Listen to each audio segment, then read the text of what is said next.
Selamat pagi, sahabat-sahabat rohani yang terkasih. Kita kembali bertemu pada hari ini Senin 29 Juni 2026 pada saat Gereja Katolik hari ini merayakan dengan sukacita Hari Raya Santo Petrus Rasul dan Santo Paulus Rasul. Injil dari Matius bab 16 ayat 13 sampai dengan 19. Marilah kita mendengarkan bersama-sama. Sekali peristiwa, Yesus tiba di daerah Kaisarea Filipi. Ia bertanya kepada murid-muridnya, kata orang, siapakah anak manusia itu?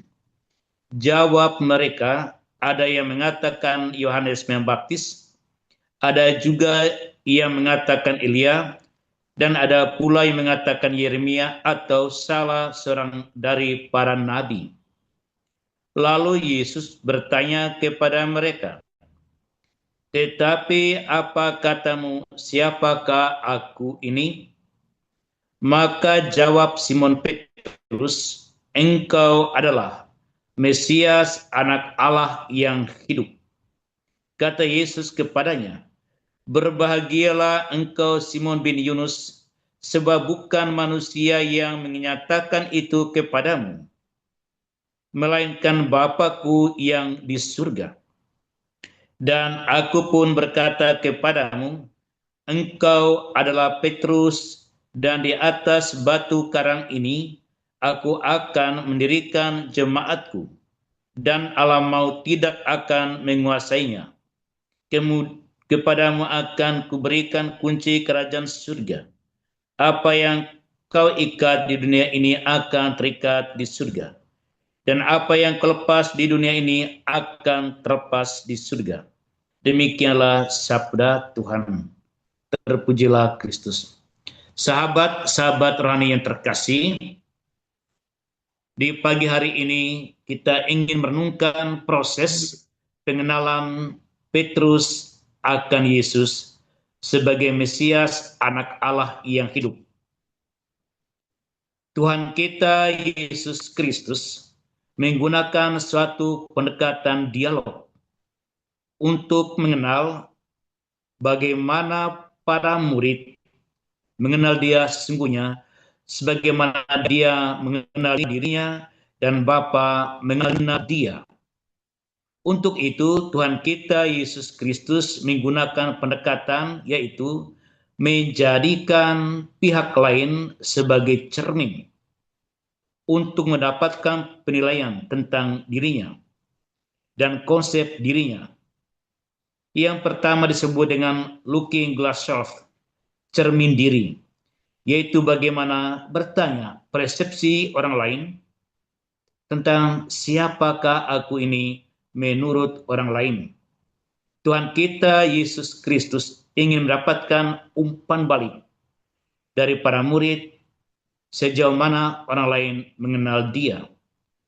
Maka orang-orang yang bukan murid Kristus, yang datang melihat tindakan dia, melakukan mujizat, menolong orang yang membutuhkan pertolongan, maupun sabda-sabdanya, mereka menemukan dalam ucapan dia, dalam tindakan dia, adalah tindakan kenabian, mencerminkan sikap Yohanes Pembaptis yang dengan tegas menyerukan pertobatan karena kerajaan Allah sudah dekat, mencerminkan sikap dari Nabi Elia, Nabi yang mereformasi, membaharui relasi Israel dengan Yahweh pada saat umat Israel meninggalkan perjanjian dengan Allah mereka Yahweh.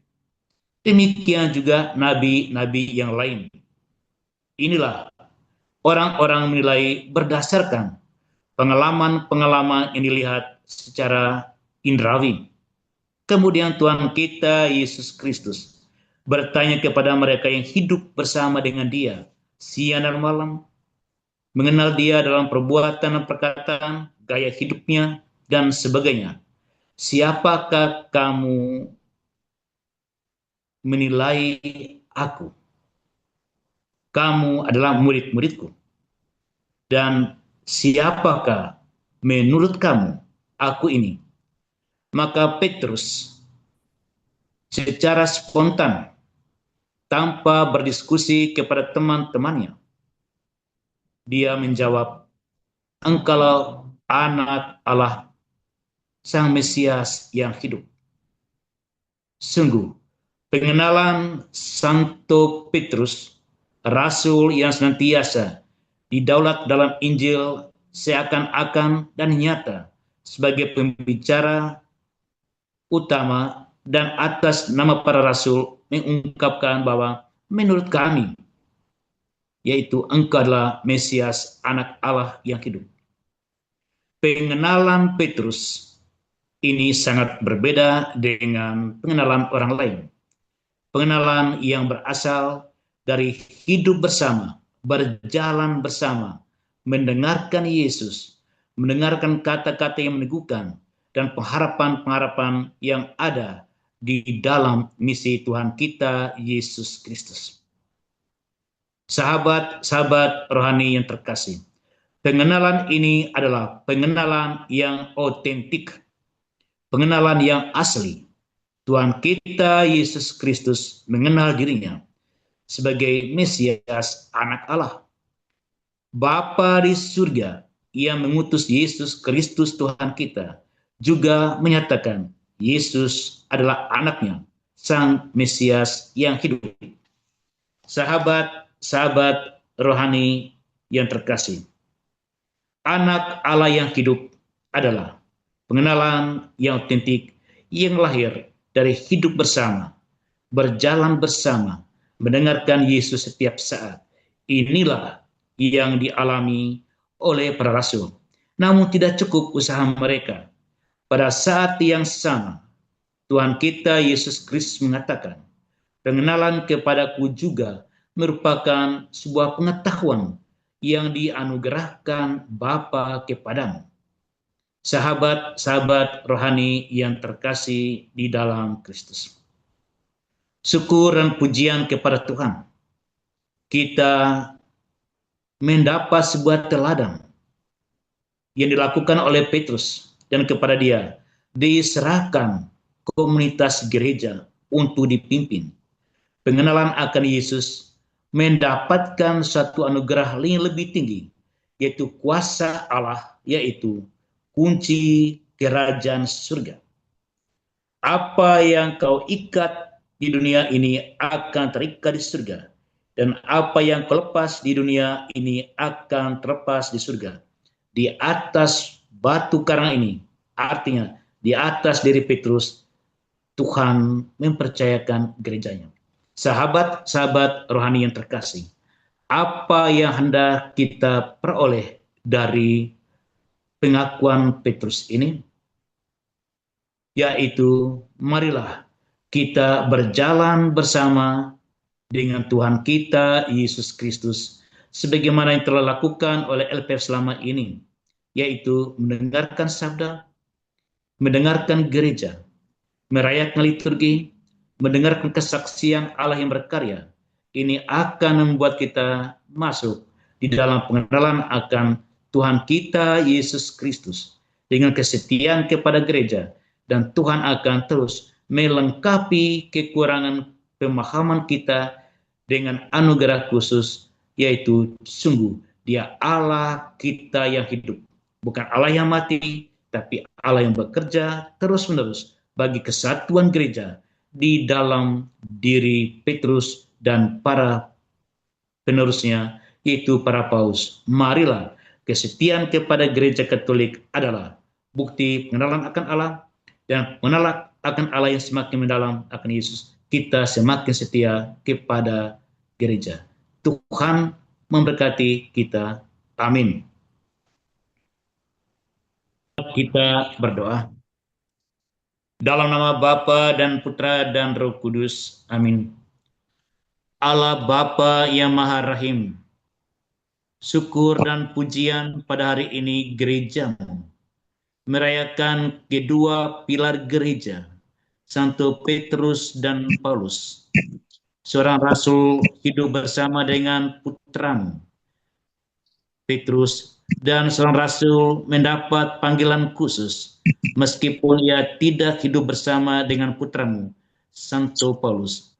Semoga teladan mereka ini menjadi sumber kekuatan bagi kami untuk mengenal Engkau terus-menerus di dalam putramu Tuhan kami, Yesus Kristus. Mengenal karya-karyamu melalui gembala-gembala kami. Syukur dan pujian ya Tuhan atas paus kami saat ini. Ia meneruskan takhta Petrus untuk mendirikan, memelihara gereja Katolik yang kudus, satu dan apostolik, yaitu Paus Leo yang ke-14. Jagalah dia ya Tuhan agar menjadi pemimpin moral, pemimpin iman, dan pemimpin pengharapan dalam dunia kami yang saat ini banyak mengalami aneka kesulitan. Kesulitan yang juga kami alami dalam keluarga kami, kesulitan kami alami dalam kehidupan kami setiap hari, bahkan kesulitan dalam kehidupan kami dalam beriman melalui gerejamu yang kudus, satu dan apostolik ini.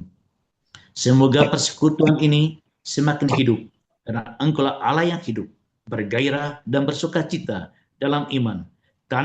Tanamkan kerinduan yang semakin besar akan sabdamu, kerinduan yang melampaui bahasa dan gagasan manusia. Tanamkan iman yang semakin kuat, sehingga dalam setiap kesulitan dan persoalan mereka menemukan cahaya pengharapan yang membimbing mereka semakin dekat dengan Engkau dan sesama dengan kekuatan dari Allah yang hidup. Semuanya Tuhan kami ucapkan kepadamu dengan pengetahuan Kristus Tuhan kami. Amin. Tuhan bersamamu. Dan semoga saudara-saudariku sekalian diberkati oleh Allah yang Maha Kuasa untuk masuk dalam pengalaman mengenali Yesus, Sang Mesias, Anak Allah yang hidup, Bapa dan Putra dan Roh Kudus. Amin. Amin. Terima kasih.